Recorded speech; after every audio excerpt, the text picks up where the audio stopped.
NDA పాలనతో దేశంలో నిరుద్యోగుల పరిస్థితి ఆందోళనకరంగా మారిందని మండిపడ్డారు ఇండియా కూటమి నేతలు. యువతకు ఉద్యోగ అవకాశాలు కల్పించాలని డిమాండ్ చేశారు. రాజ్యాంగంపై బుల్డోజర్లతో దాడులు చేస్తున్నారని ఆరోపించారు.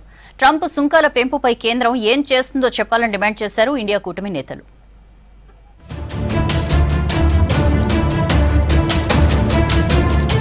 యువతకు ఉద్యోగాలు ఏవని ప్రశ్నించారు రాహుల్ గాంధీ. బీహార్ ప్రభుత్వ అధికారులు, రాజకీయ నేతలు పారిపోవద్దన్నారు.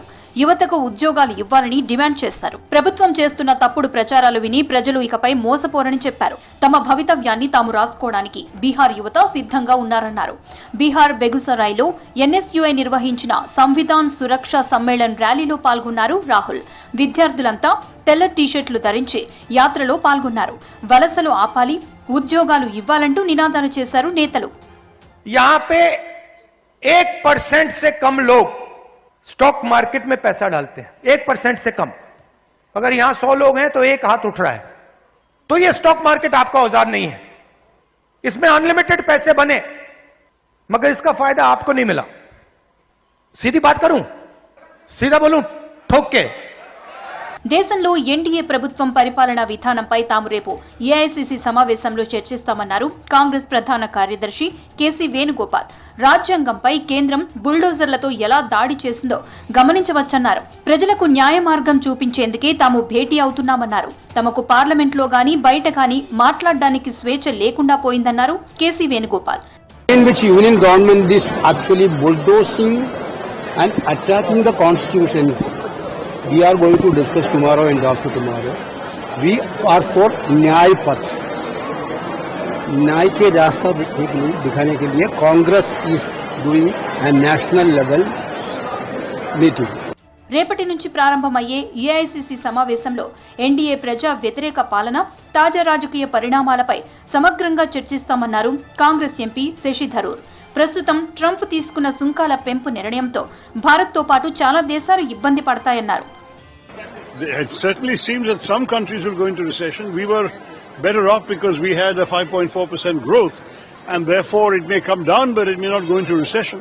What we'll have to do is ensure that we can quickly negotiate an effective bilateral trade agreement which might reduce the impact of all this on our economy, on our exports. రాష్ట్రంలో తమ party ఎంపీలను CM యోగి కుల మత దృష్టితో చూస్తున్నారని ఆరోపించారు MP, SP అధినేత అఖిలేష్ యాదవ్. అందుకు ఉదాహరణగా ఇటీవల జరిగిన కొన్ని అవమానకర సంఘటనలను గమనించవచ్చన్నారు అఖిలేష్.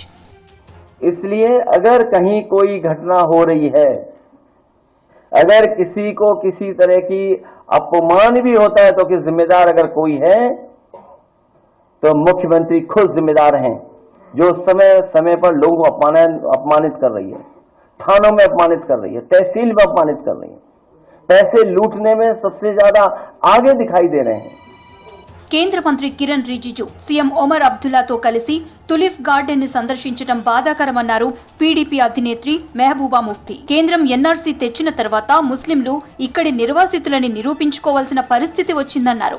వక్ఫ్ ఆస్తులు ముస్లింలకు మద్దతుగా ఉంటాయన్నారు. కానీ కేంద్రం వాటిని కూడా లాక్కుంటోందని మండిపడ్డారు ముఫ్తీ.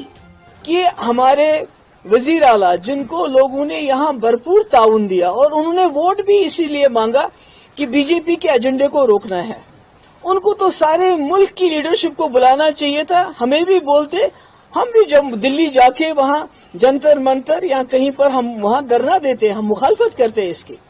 मगर वो करने के बजाय शेर कश्मीर शेख अब्दुल्ला साहब के साहबजादे, उनके नवासे उस मिनिस्टर के आगे पीछे घूम रहे थे. आज జమ్మూ కశ్మీర్ అసెంబ్లీ కాసేపు ఉద్రిక్తంగా మారింది. వక్ఫ్ సవరణ బిల్లుపై మాట్లాడటానికి స్పీకర్ తమకు అవకాశం ఇవ్వడం లేదంటూ ఆందోళన చేపట్టారు ఎన్సీ ఎమ్మెల్యేలు. దీంతో సభలో రచ్చరచ్చైంది.